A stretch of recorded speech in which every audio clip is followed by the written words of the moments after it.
Hey guys, welcome to Movies Music Mania. I'm your host Tristan, and today we're going to be talking about the newest from Paul Thomas Anderson, Phantom Thread. Paul Thomas Anderson is definitely one of the biggest directors working today. He's done films such as Boogie Nights, Magnolia, There Will Be Blood, and he's got a massive fan base. His films are these very grand scale, long, kind of epic films, not in the traditional sense. They're kind of intimate in a way, but at the same time, they're beautifully shot. They're kind of big in scale.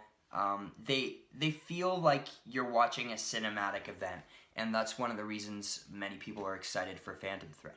Now, Phantom Thread is a bit different from his other films. It's definitely smaller in scope. It feels more kind of like a period piece. It's very sophisticated at first.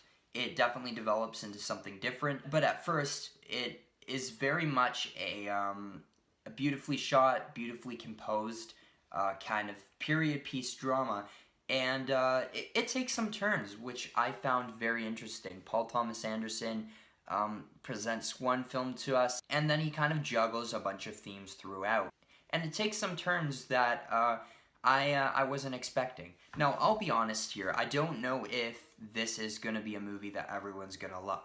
Now, I wasn't head over heels in love with the film either. I think it's a really, really good film. I really liked it. It's not one of my top 10 of the year or anything like that, but I think what Paul Thomas Anderson did with this film thematically was pretty great. It's definitely one of his more intimate, slower films, but I really love what he does here as a director. Now, one big thing we need to talk about is Daniel Day-Lewis, who obviously is one of the greatest actors working today. He's just a genius, and he transforms into his characters, gives these brilliant, committed performances, and this is his last performance, unfortunately. And the thing is, I believe that. I believe this is his last performance because he only does a movie every 4 or 5 years, and it takes a lot out of him. I saw some interviews where he says he really transforms into the character. Now, I'll be honest, this isn't one of his greatest performances. It's a very good one.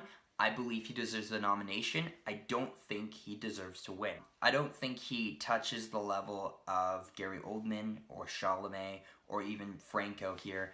But he gives a great performance. It's just not really a transformation. It's a bit of a more subtle performance. He plays a very interesting character, and what he does here is pretty great. But the real star of the movie is Vicky Krieps, who just blew me away. I believe she deserves a nomination for sure. She is a very strong female character, and she does some things in this film that you don't expect. She takes turns, roles reverse. There's a lot of mystery in this film. There's a lot that you don't expect. And that's what I liked so much about it. A lot of that is due to the chemistry and performances from Vicky Krieps and Daniel Day-Lewis. They have a really great chemistry together, and they play off each other very well. There's also a lot of great humor in this film. I did not expect that at all, but the screenplay here is pretty solid. There are some jokes that work very well, and they feel very of the time. It's very British sophisticated humor, and I found it pretty funny. It works very well in here. This is a very human film. It has a lot to say about relationships, and I think it's very solid. Now I have a couple complaints. And one's going to surprise a lot of people who loved the movie, and this is definitely going to be a little controversial. At points, I was a little bit annoyed with Jonny Greenwood's score. If you know me, that's really weird because I'm a huge Radiohead fan, and I was really excited to hear Jonny Greenwood's score. And for the most part, it's great, but there are times where it's really overbearing. It kind of took me out of the scene a little bit. And I know that sounds really weird, but for some reason, I just didn't think it mixed well with the scenes it was in.